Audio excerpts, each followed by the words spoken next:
picks, hot picks that ought to hit. With the parlays to get the best money, I'm a bet. Small time, a max unit, all the paper you can get. Doing this ain't new to this, we take risks and cash slips. What is good, everyone? Welcome to the Main Card Minute 2024 betting recap. I'm going to quickly go over all the bets I made this year. I'll show you how I did on each card and the biggest bets I cashed. I'll also recap the watch-alongs and go over the infamous mystery bet generator. So like the video if you like the content and subscribe to the channel so you can join us in 2025 to make even more money. Let's get into it. We start with quarter one, January 1st to March 31st. We had 12 total breakdowns. That's 11 UFC events and one PFL/Bellator pay-per-view. We profited on 8 of the 12 events, but none bigger than the back-to-back perfect weeks to start the year with UFC Vegas 84 and UFC 297. As we break down the quarter by bets, we were above 500 in 5 of the 7 categories. Our best type of bet was the over-unders, going 19-4 with an 83% hit rate. Q1 was also the story of the eye pokes. Brian Battle versus Ange Losa ended in a no contest due to an eye poke, which is why we have one less co-main there. And Chris Weidman got the old eye poke TKO to cash a plus 250 single for us. Breaking it down by card type, we went 10-3 on pay-per-views and 14-15 on fight nights, bringing our quarterly total to plus 11.15 units. On to quarter two, April 1st to June 30th. We had 10 total breakdowns. Noticeably absent is International Fight Week, UFC 303. I was on vacation that week and did not make a bet breakdown. We only profited on 4 of the 10 events, but it was still enough to finish up on the quarter. The best week being the perfect week we had on UFC Saudi Arabia back in June. Looking at the quarter by bet type, we were 500 or better in all 7 categories. The big story in quarter 2 was obviously UFC 300, but Whitaker capping off that perfect week in Saudi was pretty epic. Also, 5 of the 11 cards this quarter were headlined by an Alex, 2 by Alex Perez, 2 by Alex Pereira, and 1 by Alexandre Pantoja. Breaking it down by card type, we went 5-4 on pay-per-views and 11-11 on fight nights, bringing our quarterly total to plus 7.36 units. Quarter 3, we had 10 breakdowns between July 1st and September 30th.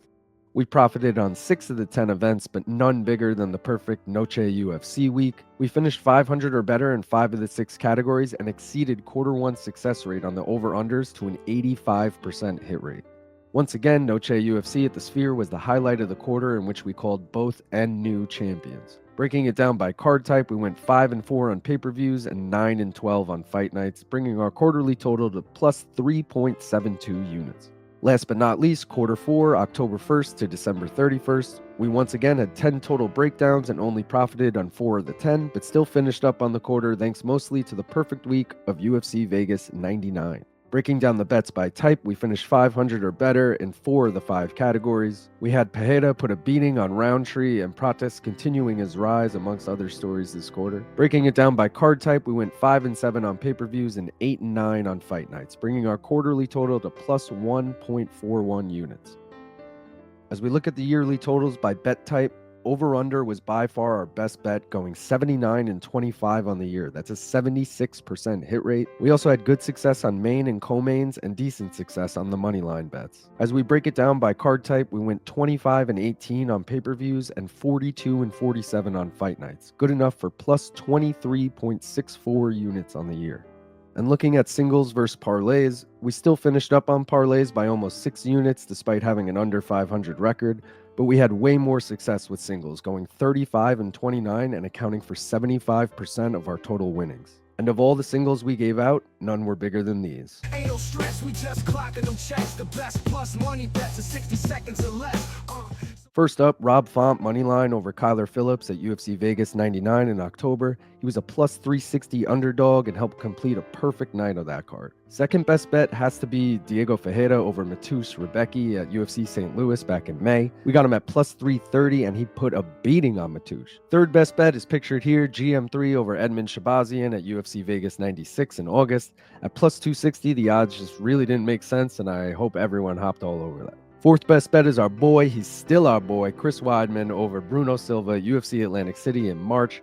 Sure, it was a bit controversial, but a winning slip is a winning slip. And last but not least, Taco Padillo over Rong Zhu at UFC Vegas 97 in September, cashing at plus 240. And in addition to cashing all those, we also had the aforementioned 5 perfect weeks on the year.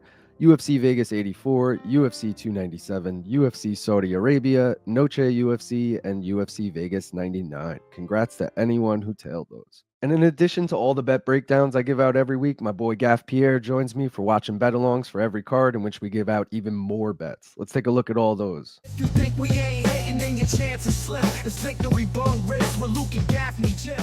First of all, thanks to everyone who joined us on a watch-along in 2024. You guys are the best, and I'm looking forward to even more in 2025. So in total, in 2024, we streamed 41 UFC events, 7 PFL events, 14 boxing events, 3 Bellator events, 1 BKFC event, 2 Dana White Contender Series events, and 1 Jiu-Jitsu event.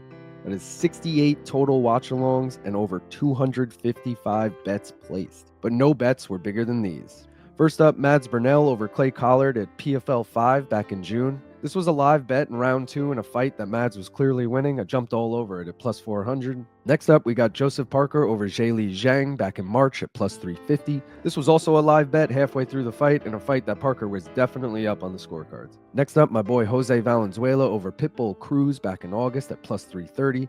I was calling this one for weeks, thought Cruz was overhyped coming off that Rolly win. Next up, as you can see pictured here, is Lucas Body's come from behind upset over Ashton Silve in July. This felt like a terrible bet through the first 6 rounds of the fight, and then Lucas landed a huge left that knocked Silve out cold. This one cashed at plus 270. And last but not least, Muslim Salikov over Santiago Ponzinibbio, also from back in July. This was another live one going into round 3, and the fight was clearly 1-1. And Salikov was sitting at plus 250, and I was like, fuck it, let's take it. And it hit. And while all the watch-along bets are great, I came up with an idea back in April for a random bet generator to use on the main events, and it's really become the fan favorite.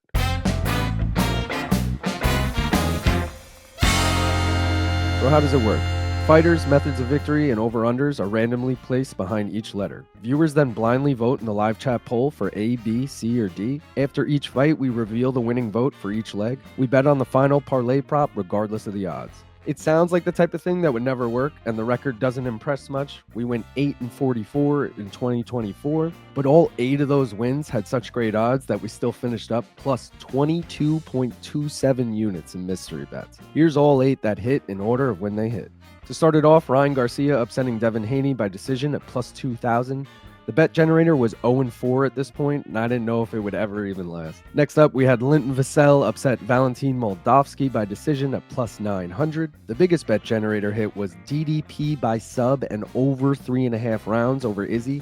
It was plus 2,800, and I lost my shit when it happened. Juliana Pena upsetting Rocky Pennington by decision at plus 290 came next. And then our first minus money mystery bet came out, and we cashed it with Ngannou's KO win over Renan Fajeda at minus 185. Then we had the best streak of the year, cashing 3 of the next 4 mystery bets, starting with Ilya KOing Max in under 2.5 rounds, and ending with Katie Taylor's controversial decision win over Amanda Serrano at plus 240.